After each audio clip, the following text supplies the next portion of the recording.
And welcome, ladies and gentlemen, to the monastery, the open bar of the internet, the world's greatest shit show, and the place where we, the good brothers and sisters of this most holy of temples, seek enlightenment through the drunkest, craziest, and most batshit ways possible.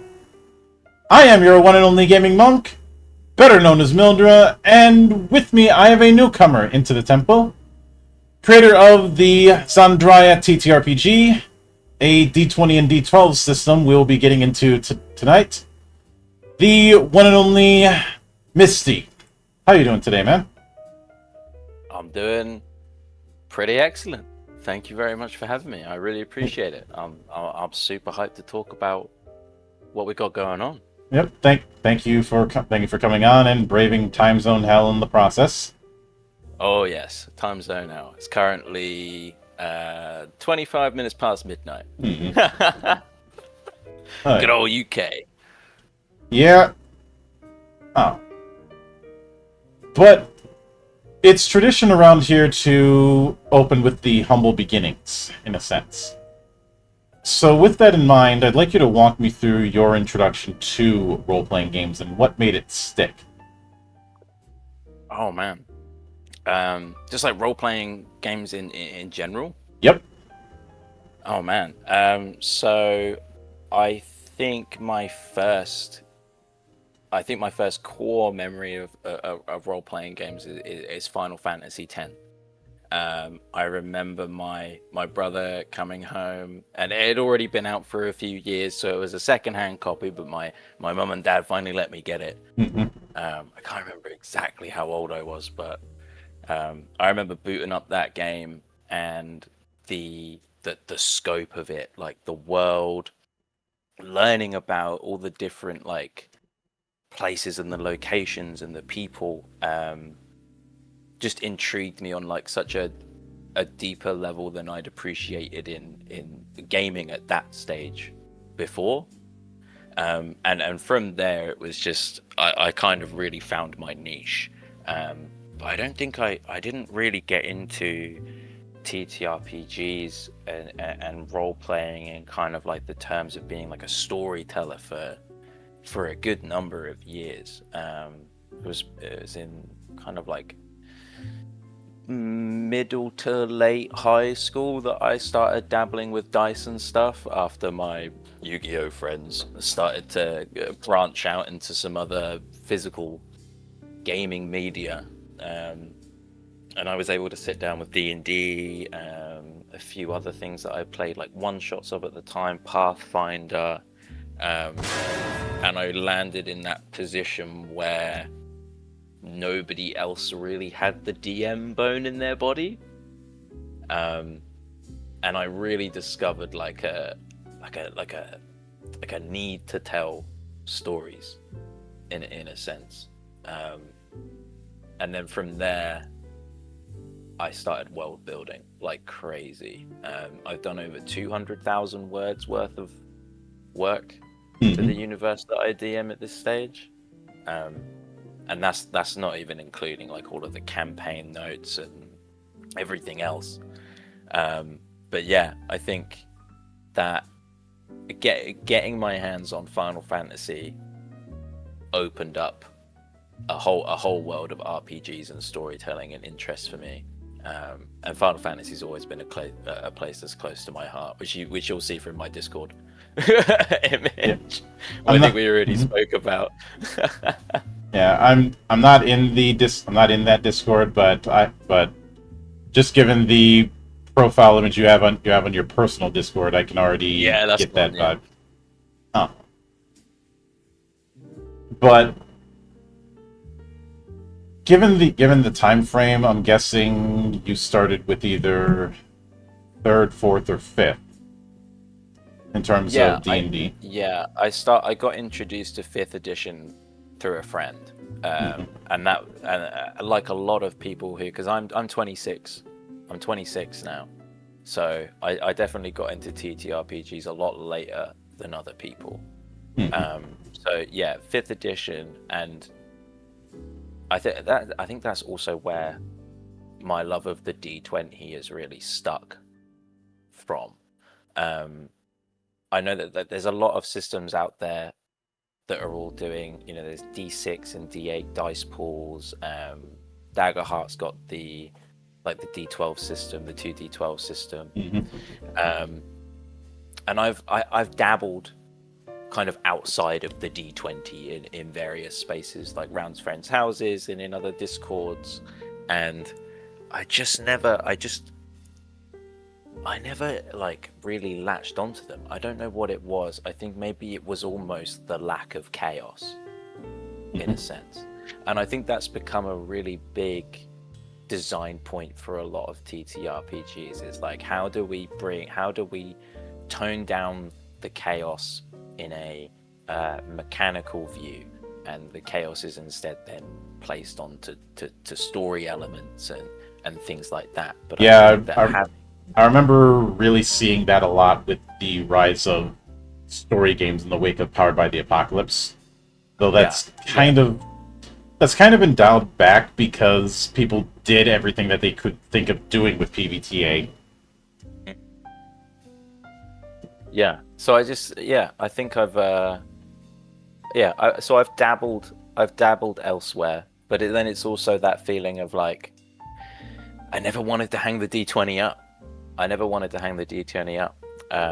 But also, 5th edition got to a stage really, really quick for me, where I just felt restricted.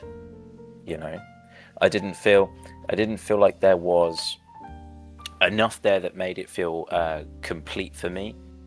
It felt more like, and I get this sense from like Pathfinder and a lot of and other games like of our ilk, as I'll say. But there's the role playing kind of stops at a mechanical level. It just isn't present, and I think that I really missed that a lot. So when I started writing this, I really wanted to integrate role play as a mechanic, really encourage it in the gameplay, get people to like feed on that creativity and that side of it, rather than just it being, there's combat obviously, but it's not just a combat simulator anymore. Yeah, and a lot of that is despite what some people will say, a lot of it is due to D&D being a successor to the wargame stuff of the 1970s, and some of that DNA is still present in the thinking of multiple generations of folk who that's all they knew. So the mindset was that's how we have to do things. Yeah, for sure. In my monastery, we call that design by gospel. Sure. Yeah, I can understand that. But then, like, what all of this has then enabled me to do is run things totally differently. So now I've got 2 campaigns on the go to like play test all of the stuff we've got going on, and sometimes we can spend a whole session just like you get the classic shopping episode of a session or something like that, but it's become so much more. You can do all of your crafting, you can go out and do your gathering, you're doing checks for all of that stuff. And also I've been running a practically no combat, professions only play by post in our Discord as well, which we can play like between campaigns, and it's really opened up that whole thing of like role play again for me, which has been really, really great. Yeah, and I've been in some of those debates, I've been in some of those design meetings, and I've seen people treat combat and role playing, or even just combat in general, as this thing to be dealt with, or this idea that combat and role playing are mutually exclusive. When I always found that kind of thinking odd, because there's so much storytelling that one can do with combat. And if you need the ultimate example of this, just go watch a professional wrestling event, especially the ones over in Japan, especially the Puro Res, where you really have to do storytelling through physicality. Yeah, I mean, there's so many elements in the book we've written that plays into that. Like, we've put a lot of thought behind, okay, how does, like, why are all these things, how do all of these things in combat build towards you as a character, and how do you want to progress to make that better? And then the role play side of it, everything you do in role play can contribute to how you fare on the adventure. Like the traveling, the crafting is just as important as how you get through a fight and how you support the rest of your team members. Which is another thing that really put me off of a lot of, which let's just call them what I really think they are. It's just wargaming TTRPGs, right? That, you know, what we were saying about how they've carried on with the design elements. You know, it's just, I think that, yeah, it's just why does combat need to be the central focus all the time? Why can't all of these facets of an adventure have equal strength, merit, weight to them? You know? Something that I remember bugging me with the more narrativist games that came out in the 2010s was they end up going the opposite end of the pendulum. But the problem with the pendulum is whether you swung too far to the left or to the right, you've ultimately swung too far.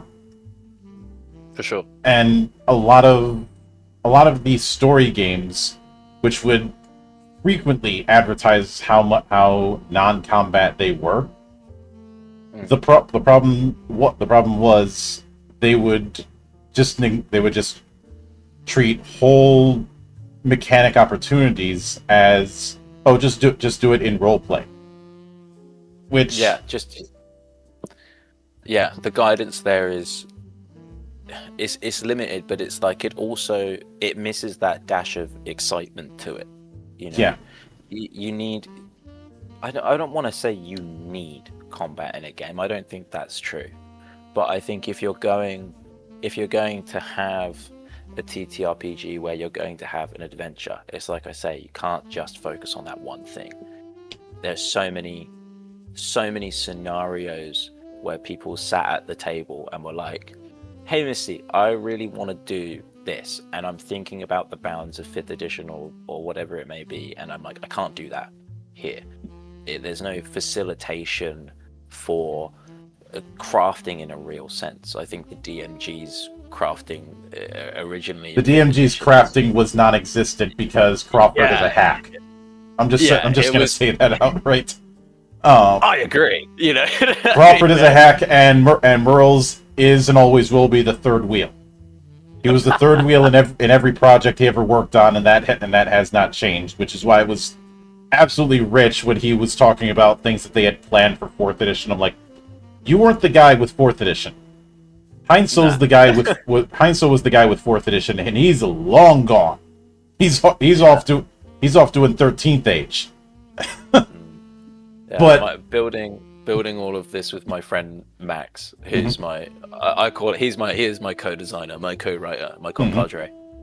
I have written every word of this, but it wouldn't be as clean if it wasn't for him. We've played together for a very long while, so as much as his credit in there as it is me. Sometimes you do need that guy who can yank the leash. 100%. Just before this call, we were sat discussing some mechanics around the summoner class, and we were like, "You're dumb. No, you're dumb. What is this? This is stupid." Like, but it gets us places.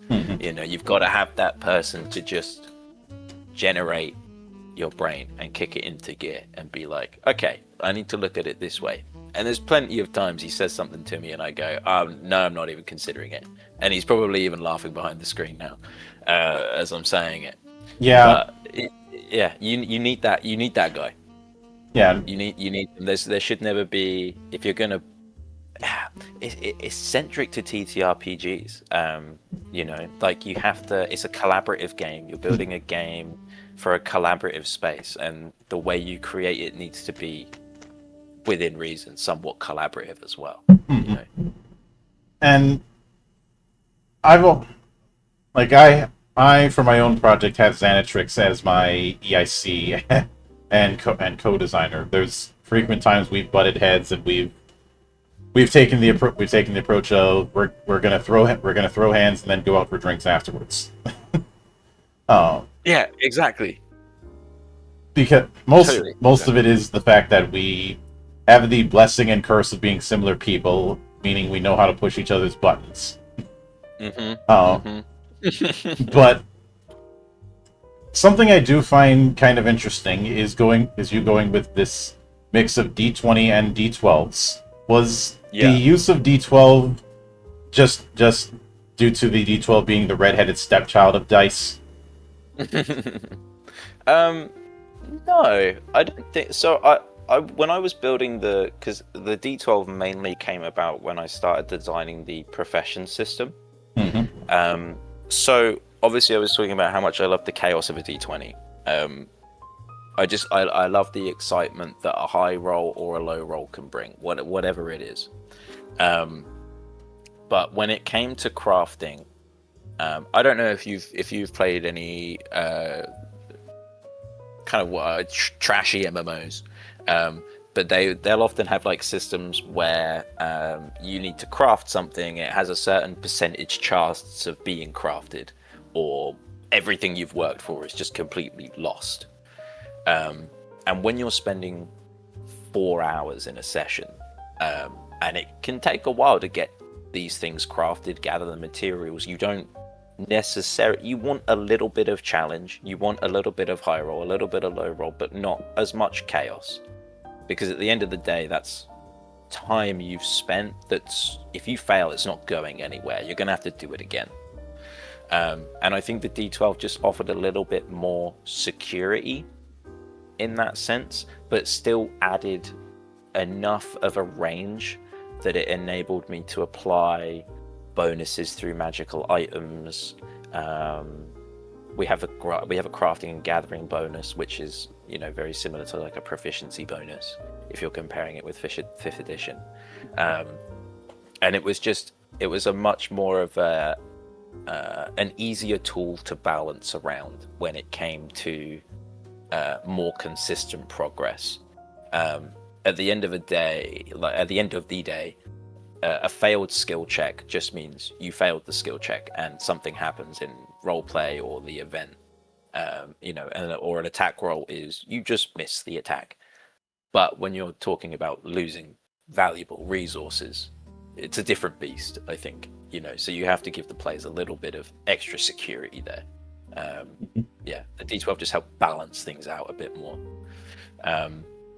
But once I figured all of that out, the D12 was able to worm its way into a lot of other places, because originally it was just the profession dice. But it very much grew into D20s are kind of like action dice, event dice. And then you've got your D12s, which are all about your character growth and your progression. So the character training system enables you to roll D12s by dedicating roleplay time to training a specific ability, or an improvement to your character, such as like upgrading what type of armor you can wear. The D12 represents how much experience you gain in that per training session. And enables characters to kind of have that steady growth, because I love XP as a mechanic. I think it's a classic role-playing facet that just yes, it may kind of break immersion in a sense, being like, oh, well, I got this many XP points for this, but I think there are some exceptions you can make when you're talking about an RPG. And I think experience points is very core to what an RPG means to me, especially having grown up with like Final Fantasy and everything else around me, But it's a fine balance, making sure that XP doesn't become the whole game.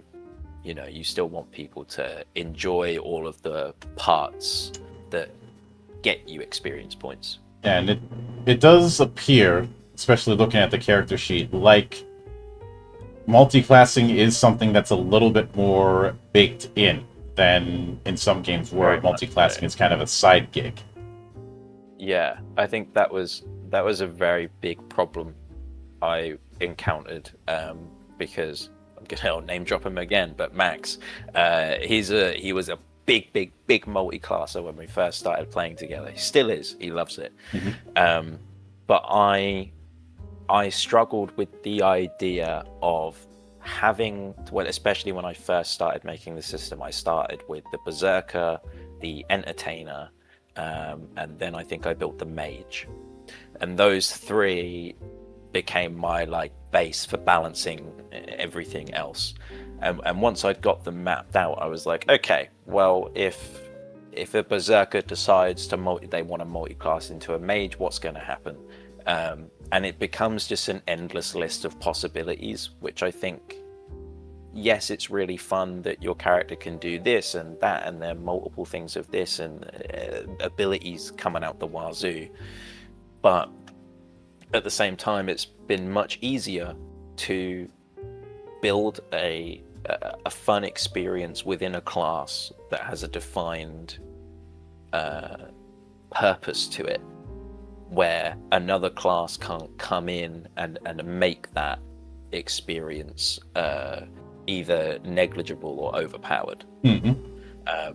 So our multi-classing system is very, very much like your old school Final Fantasies and Dragon Quests, where you can change your class on a rest. And classes function independently from each other, but you can have as many classes as you want, as long as you've got the stats in order to make them useful to yourself. We've got people who are, I've got some people in a party who's like a level 9 summoner, a level 9 knight, and then a level 3 summoner. And the way the multi-classing is built means that they can be their summoner class around higher levels, but utilize their kind of important vital statistics to keep them in the fight that their knight would have. So there was a little bit of moving around that needed to be done with all of that, but once we got it into a point where we were confident that people could change their class without necessarily impeding the progression of where they were in a campaign, it's become a very enjoyable system to work with. And I think it gives a lot of people extra opportunities to build their characters in a more diversified way, and presents this opportunity of, rather than trying to create a party that can fill every single need at a time, it creates a situation where you can almost have like party compositions. So you have a character who is a berserker and a mage, and a character who is a knight and a summoner, and those classes can do different things and have different combinations together and support each other in different ways, and they don't break each other at the same time. Yeah, the way you have it set up here gives me primarily the vibe of Final Fantasy V and 11 with the primary and secondary approach. Bravely Default as well, which was made by the team that did 4 Heroes of Light, so I am technically correct. But there are a few pitfalls when it comes to multi-classing that I'm curious how you address them or sidestep them. One of them is the issue of dip classes. This was a problem in 3rd edition D&D. It wasn't as much of a problem in 5th edition, if only because they heavily discouraged multi-classing, and multi-classing has so many damn pitfalls to just even do it. But that's another story. But the idea with dip classes is you're picking it for like 1 or 2 features and then never touching it again. Fighter in 3rd edition was an example of this, where you mainly get it for a couple extra bonus feats, and then that was it. And there's a few others that had that, but have you taken steps to avoid the temptation of just having one class be treated as a dip, where you only need where people are only going to take a few levels in it, and that's it? Yeah, I mean, at the end of the day, I don't think you're ever going to be able to stop a player from doing that. I think all you can do is and I think this is kind of where the pitfall comes from, is that in 5th edition and earlier editions, it's almost as if every ability that a class gets is useful independently, whether it's used within the class or whether it can be used by another class. It has a use that is applicable, and a lot of the abilities in the ZRPG build off of a core base. So you're more than welcome to take a dip into a class to gain access to an ability which you find useful, but ultimately every ability within a class is centered on the fact that you are making that class specifically more powerful, because you don't have access to another class while you're using that. Yeah. And so at the same time, are you giving a sufficient amount of reward for people who do want to focus on one class and aren't interested in doing any multi-classing? yeah, I think the trade-off is enough. At least from what I'm seeing, because I fortunately I do have quite a good split of multi-classes and non-multi-classes in my playtesting groups, and it is coming off that everybody does seem to be on quite an equal playing field. So for those who do multi-class, your class abilities are going to obviously be lesser because your classes are a less level. You're splitting your XP between 2 classes, or however you want to do it.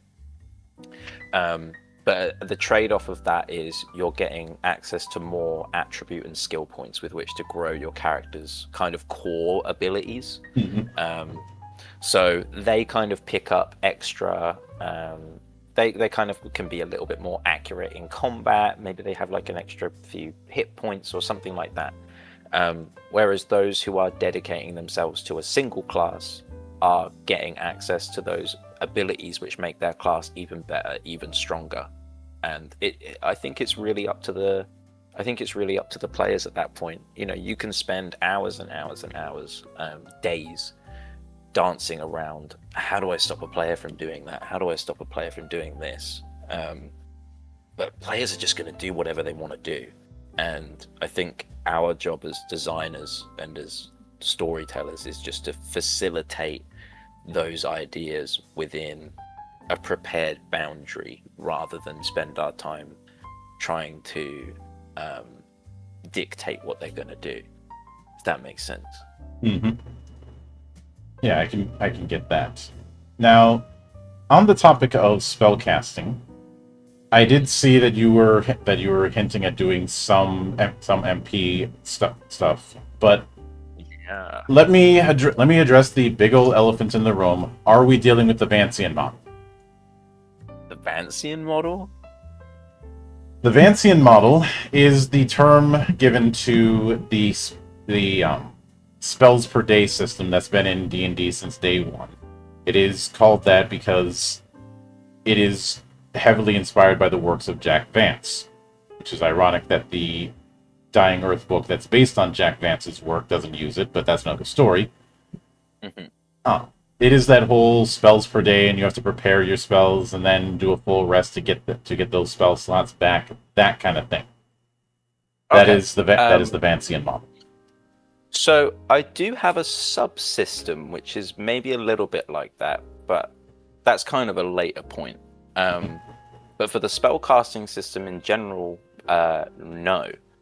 I'll try and give you a summary of how we did it. But essentially, spell slots are no more, completely all gone, and all. So, for example, there are different mana styles now in the game. You have ethereal, and you have mana bound, and you have spirit casting.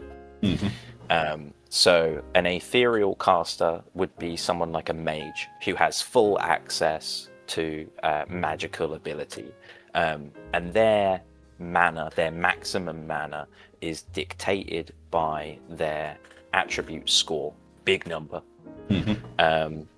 And then you also add their class level to that as well in full. So at level 1, if you put a 14 in of your mind attribute and you're a level 1 mage, your mana is going to be 15. You're going to have 15 mana. And then there are different spells in the game. So we have lesser spells, which are kind of like cantrips. However, lesser spells cost you 1 mana, just 1. And then we have greater spells, which cost you 3 mana. So it is very much old school. You basically have a mana bar and mana points, exactly as you would expect in an RPG. And you are spending your mana, and you can still upcast spells as you would expect. If you want to cast a greater spell for 3 mana and instead spend 6 mana, then you're going to deal an extra dice of damage. For every mana point extra you spend on a spell, it deals more damage or healing. So you can tailor any spell you like to deal as much damage or as whatever you need it to. And then we've now implemented more systems in the game where you can regenerate your mana, restore mana to allies through abilities. So overall, in terms of like comparing it to a spell slot system, you do have less to cast with, but there's a lot more in here now which enables you to generate your mana back. So there's now this element of combat where your healer isn't just restoring your health anymore, they're also restoring your mana. And your mage is blasting out spells with as much mana as they can. And meanwhile, your sage is there restoring mana to them so that they can keep pumping out more damage, you know. And I think it's really reinforced the teamwork side of spell casting as well. The mage is a great example of having lots of abilities to restore mana to your allies and all sorts of stuff. And it's been really, really fun to build and finally move away from that idea of spell slots in general. It's really freed up people's ideas in terms of how they can get the most out of each spell. Now, are spells fire and forget, or are there ways to mess around with spells aside from overcasting? It is a big overcasting system. I mean, we also have systems of like concentration and rituals and things like that. Mainly the other one is, instead of tying like the amount of creatures you can affect like directly onto other things, we've tied that to mana spend as well. So if you want to cast a big teleportation spell to include lots of creatures, it's all about how much mana you want to spend, you know. Yeah, I can get that, and it does sound like it's definitely not a case where once you spend it, you're not getting it back. You can get it back through various means, which I'd say is one of the big problems with the Vancian model, is that you can't get stuff back aside from that 8-hour rest. Yeah, don't get me wrong. I think when you take a 6-hour plus rest, you get half of your mana back, essentially. Same with health, you get half of it back. But there's, I mean, and this was always something I toyed around with when I was homebrewing in 5th edition, was hit dice, or I've called them soul dice, as a resource. And they're heavily integrated into the system. And it's very much like you can spend a quick action, a bonus action on your turn to sacrifice one of your soul dice, one of your hit dice, and then regain some mana, you know. So even caster classes that don't necessarily have mana regen built into them, everybody's got that option. And at the same time, it needed to be an option. We have a hero ability, a feat, in the book, which enables any class to become a spellcaster with kind of like a reduced access to mana, so to speak. You know, so there needed to be a system for anyone to be able to do it. But yeah, it's become a lot more fun rather than just playing the numbers game of like, oh god, how many spell slots have I got left? We can now spend loads of mana and regen mana, and it's just made the whole spellcasting system so much more enjoyable. it does look like there's a couple things that you managed to avoid that have been repeat problems. One of them, when you brought up soul dice being a somewhat answer to hit dice. What's amusing to me about that is I've had people gaslight me that hit dice are the successor to the healing surge from 4th. And in reality, Sure. they aren't. They're only that on the surface. Because the problem is the reason the healing surge was introduced in 4th edition was as a means to wean off of the heal bot problem that basically he designated that cleric was always going to be doing nothing but healing since they were the ones who could do it most reliably. And because of the it gave through second wind and through healing surges this way to do a heal of about 1/4 of a character's max. And there were a lot of features that took advantage of it. With hit die, as it is in 5e proper, the amount of ways in combat that someone can take advantage of it is very limited. And it's practically zero. Yeah. To the point where it was a shocking revelation where the Tales from the Valiant version of Fighter actually used it for their version of Action Surge. Which Action Surge or not Action Surge, Second Wind.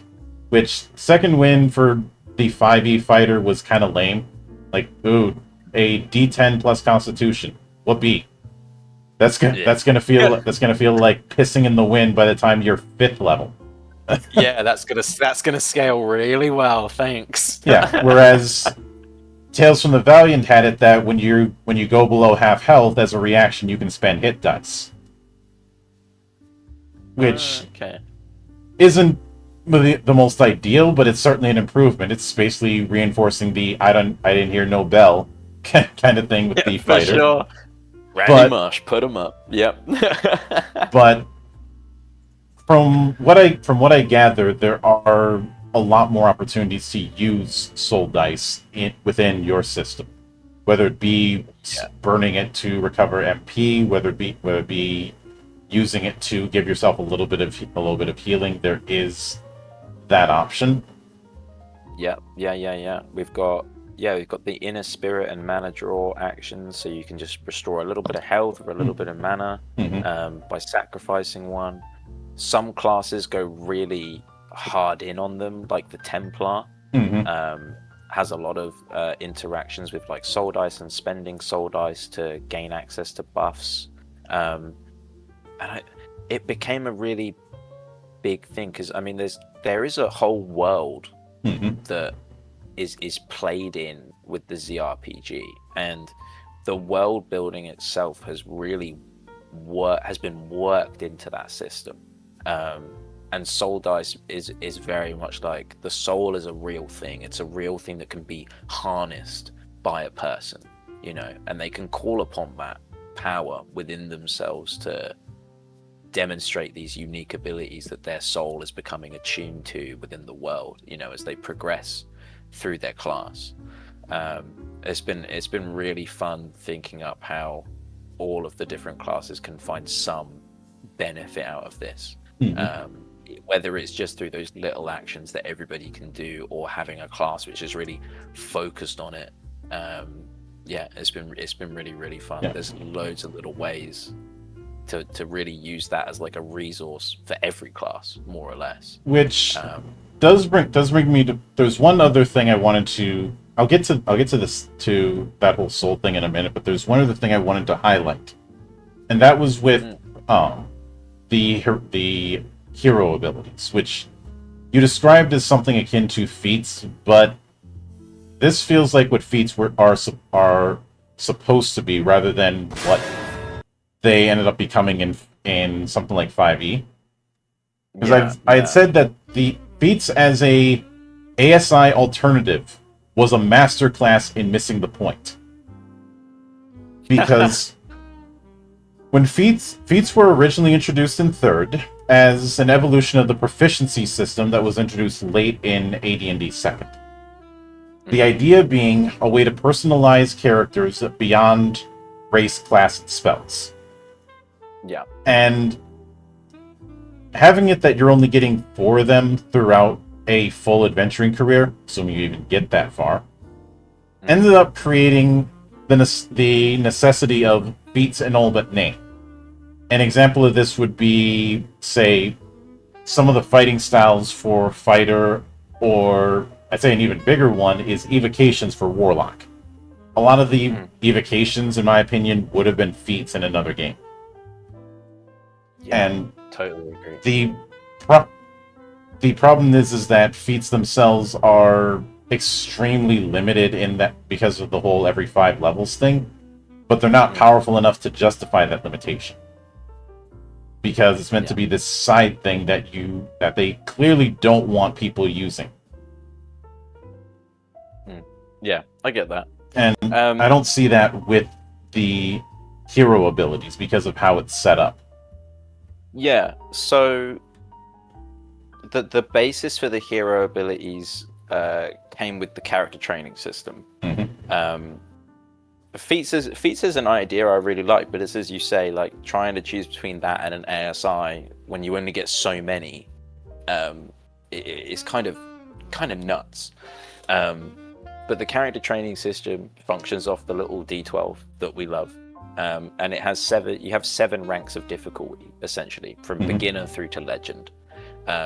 Each of those difficulties have a set amount of XP or like knowledge points that you need to obtain, which you get through performing roleplay actions or specific actions that may relate to something you're training for. So say, I don't know, you're training to become reliable with a shield, a buckler, whatever it may be. Your orator, your DM can allow you to roll for knowledge experience points with that training after a successful combat where you used your shield, right? You can kind of use it wherever you want to facilitate kind of knowledge progression.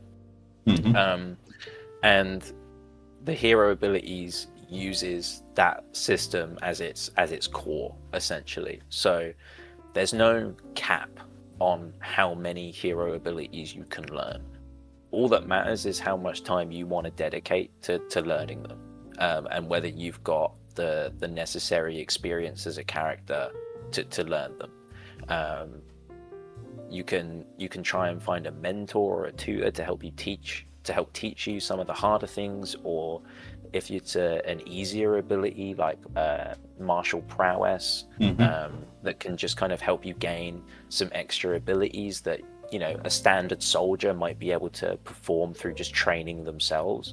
Your orator can just let you do that, and while you're on the road, roll up some knowledge points, spend the time out of your day to do it, and you'll be able to progress anywhere kind of outside of your class that you really want to.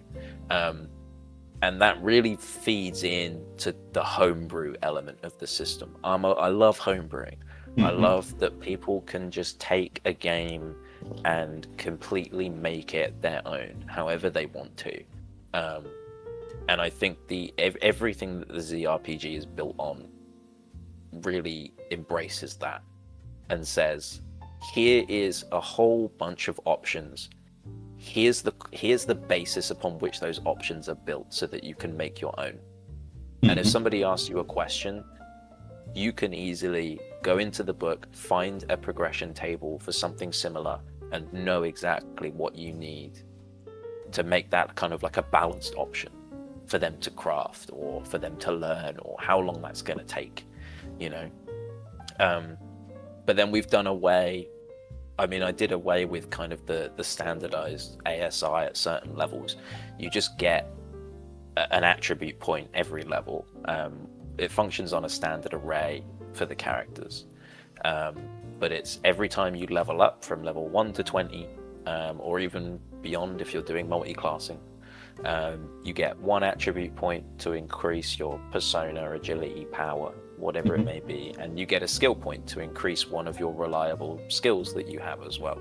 So every level up, you are becoming stronger.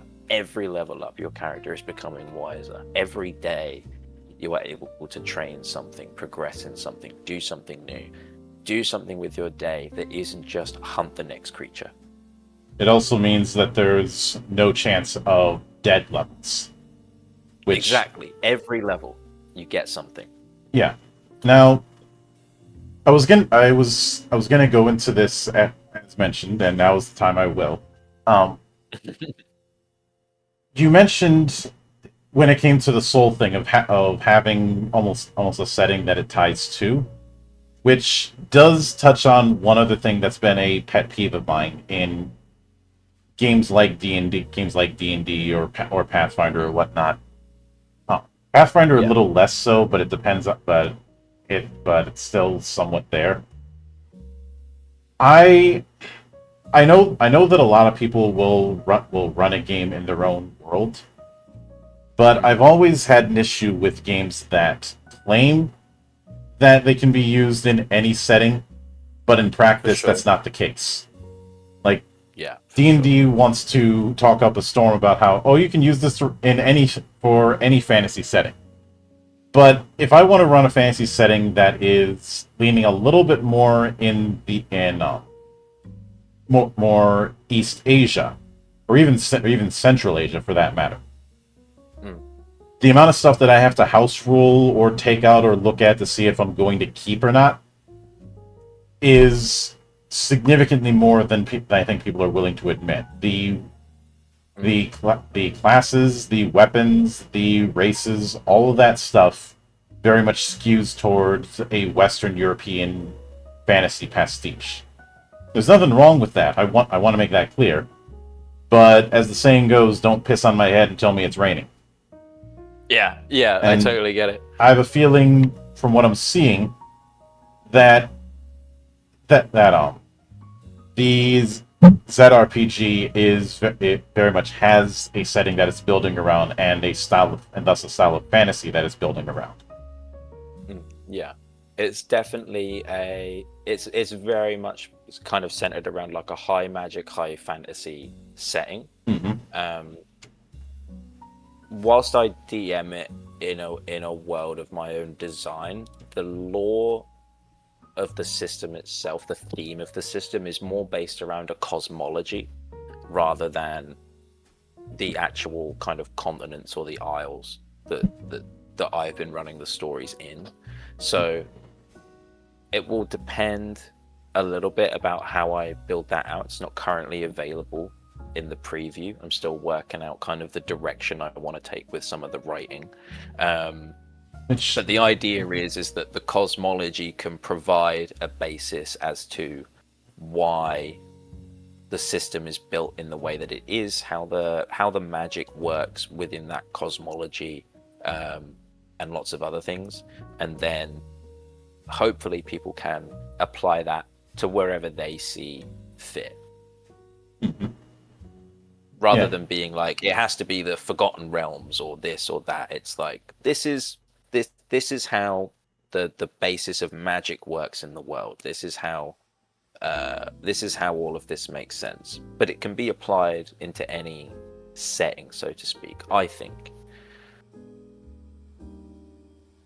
Yeah. But I'm more than happy to be like slightly wrong. I think it would definitely, like you say, trying to like import it into like strictly like South or East Asia could be difficult. But I think that the homebrew ability of the system gives it a slight leg up. But I won't deny it's still work, Yeah. And for me it's a matter of just pick a lane. Like you have a game like say Daggerheart, which very much within its core book has several potential settings that it can build around.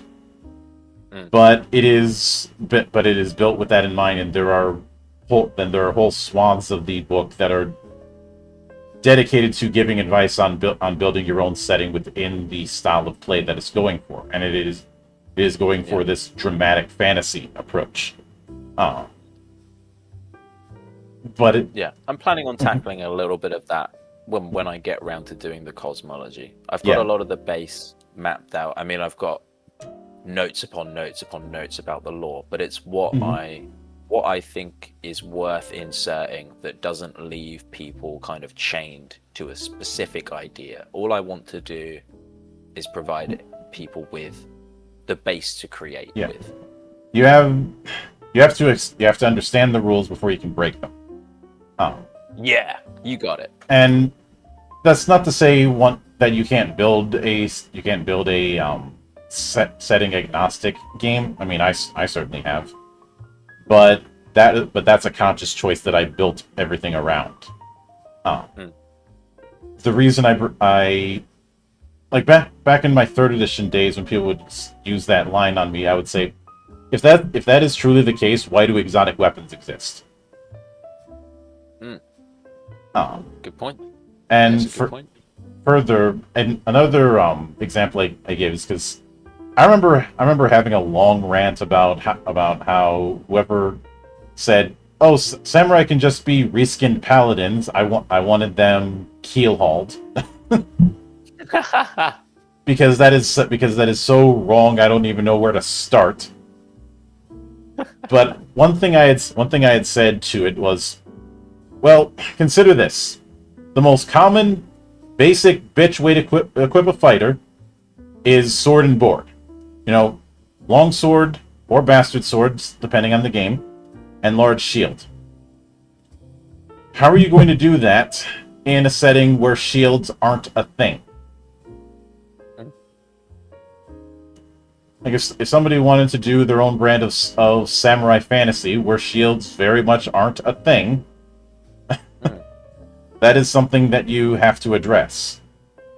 Yeah, I mean, so funnily enough, we have a subclass in the wings which does actually tackle that, which we're hoping to have released as part of a stretch goal if the Kickstarter is successful. And I do have a few other things I've tinkered with in the past, especially with some creatures that I've built where their body type, or in the case the subclass that we've got waiting, enables the use of shield-based actions whilst using a two-handed weapon. Yeah. So there are like some little thematic workarounds where people could maybe pull it off, but like it's weird thinking about intention because it's not what I was thinking about when I built it, you know. But yeah, it could translate. Yeah, and sometimes there are those accidental translation. And there's the fact that Paula Schur once said the greatest innovations were done by people who had no idea what they were doing. But Hey, I've never got any idea what I'm doing. Well, there you go. But for me, it's a case of it's one of those things where you can't exactly do both, and even a multi-dimensional game like, say, The Strange, which is under the Cypher system umbrella, has a consistent set of rules regarding how the different worlds work with each other and the network that is The Strange. So there's a foundation to build around, and I'm guessing with the cosmology you're going with, there's a consistent set of rules that any world within that cosmology shares. Yeah, essentially, very much so, and it will include things for like traveling between different realms, all of that stuff. You know, how kind of magic is accessed, and you know, even ways in which, like, roleplay wise, you could gain access to greater amounts of it. You know, I really want to build this system that's inclusive of like the freedom to role play through gameplay. Yeah, I think it's really like but a big thing. That's what I really want to achieve. Which is guidance is a big thing for me, and when it comes to roleplay mechanics, I've seen some games try and throw people in the middle of the pool and say swim. Damn it! If I don't know how familiar you are with the Fate system, but that's one of my whipping boys when it comes to a lack of guidance. Yeah, I'm somewhat familiar with the Fate system. It's mainly the fact that I don't think it gives enough guidance in terms of what is a good or a bad aspect. In terms Sure. of what might be an aspect that's too broad for its own good or too specific for its own good. And the example that I often give of doing the guidance thing right when it comes to drawing that line is the one unique thing in 13th Age, where there's a 2-page spread going into what the one unique thing is meant to do and what it is not meant to do and why. And Right. giving several good ideas and bad ideas and absolutely not ideas. Which, when you are doing those sort of narrativist mechanics, it's important to have that sort of thing. Yeah, If you're gonna have people role play, you need to, for lack of a better term, give them cue cards. Yeah, that makes sense. People need to have like a direction with which to go on, Mhm. you know. Yeah. And I think that's been something really nice with the profession system, where people now have like defined actions to take during downtime and role play and things like that. And I think it's about giving the players an avenue with which to discover things they can do in role play. You know, there's a little bit of hand holding to guide them on that path initially, but then allowing them to kind of take their own steps after that. Yeah, there's hand holding, but not necessarily hand breaking. Yeah, you know, just get them on the path and then let them wander on their own. And for what it's worth, hand breaking is a term I use to describe the opposite of hand holding. It was born out of some very bad experiences with point and click games when I was a kid. Looking at you, King's Quest, I still hate you. God damn it, King's Quest. and Hitchhiker's Guide to the Galaxy, but the entirety of Douglas Adams' body of work is one giant shitpost. So, but it's Mandalore Gaming refers to it as the Wheel of Madness, with those puzzles that are a case of how the hell could you figure that out on your own. Yeah. TV Tropes calls this "God damn it." But it's where the solution, handbraking is where the solution to a particular obstacle is one that you could not reasonably come up with without some outside help. Yeah, exactly. You know, and I think that's the player has to feel able to take that step on their own. Mm-hmm. You know, totally agree. Yeah, and I'm not defending hand holding, but I'm also not defending hand breaking either. They're two extremes of the same pendulum.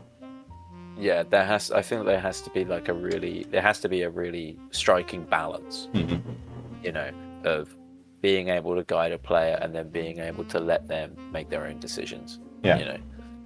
And speaking of that, it looks like you're also doing a full-on creature creation system. Yeah, I'm attempting to make a much more balanced creature system, and one that really enables orators or DMs to have a good idea of what a creature should be able to do. Mm-hmm. We've got the ranking system, which goes through common through to legendary, common, rare, epic. But that's gone through a lot of testing, because especially when I moved over to making my own system, I very quickly realized, oh right, I can't just pull a creature from somewhere right now. I need to build everything by hand. And those ranks became my guide, and it really got to a point where I was like, these should just be base. These should just be in the book.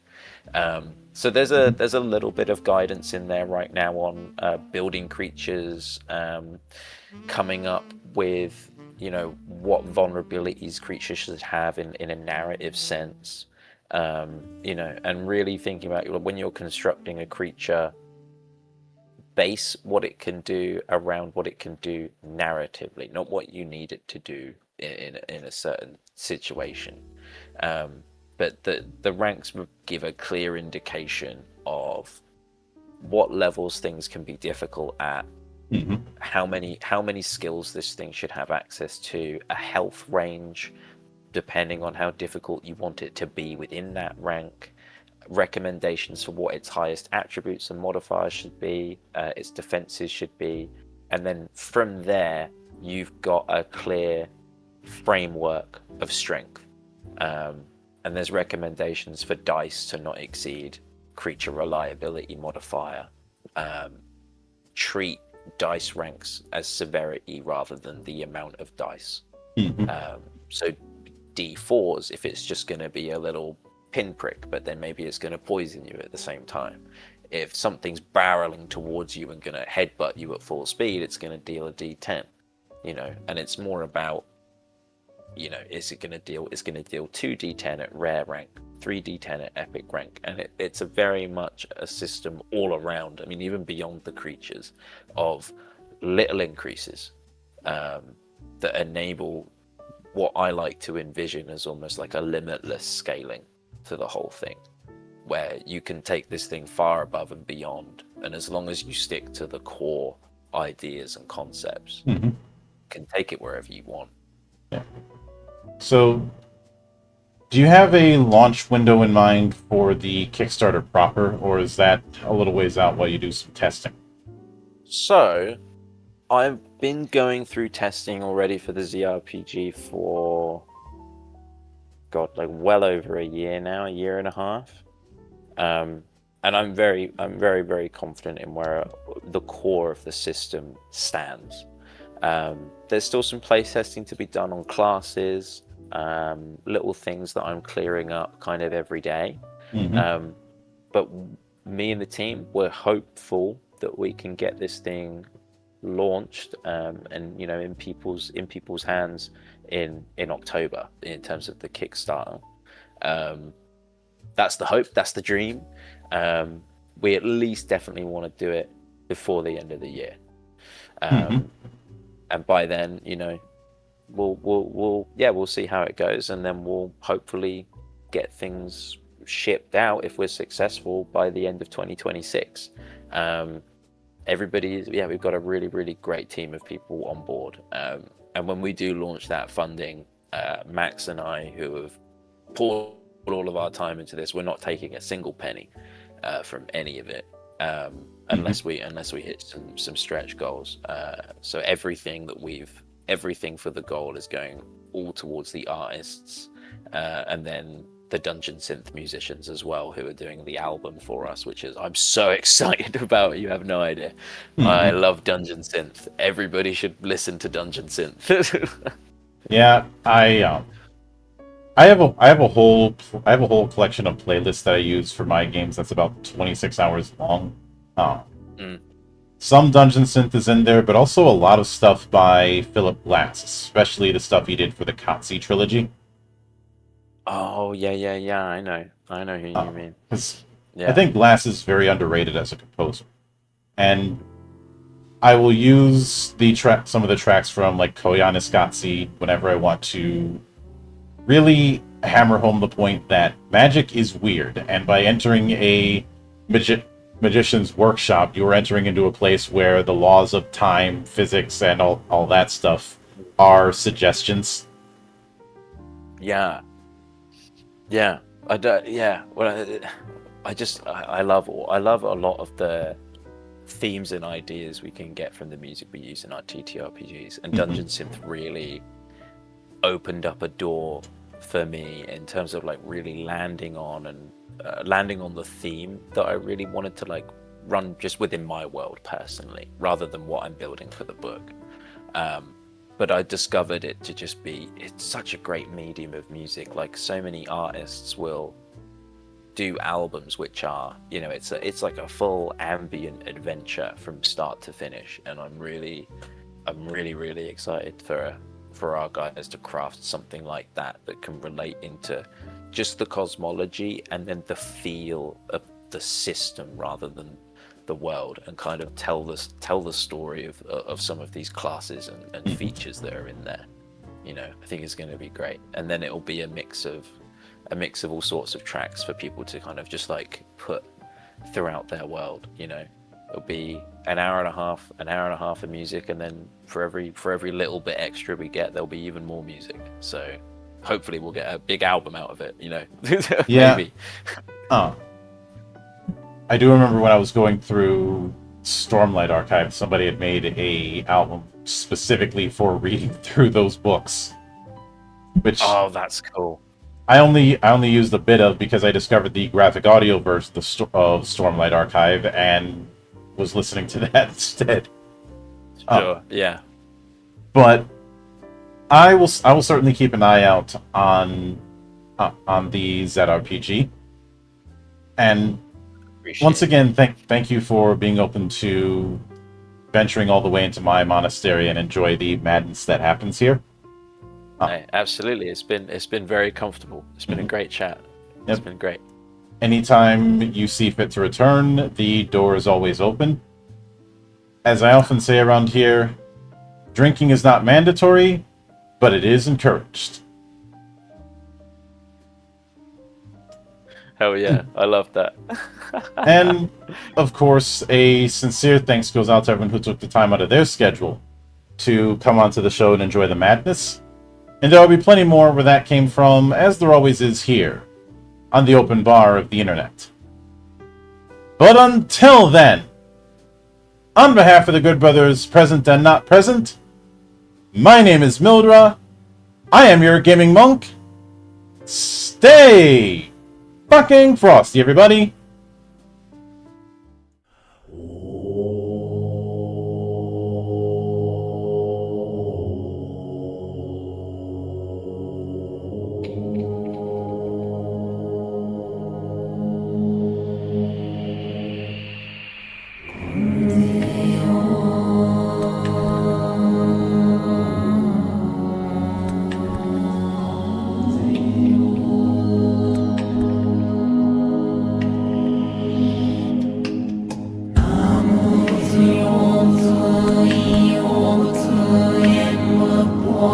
Hãy subscribe cho kênh Ghiền Mì Gõ để không bỏ lỡ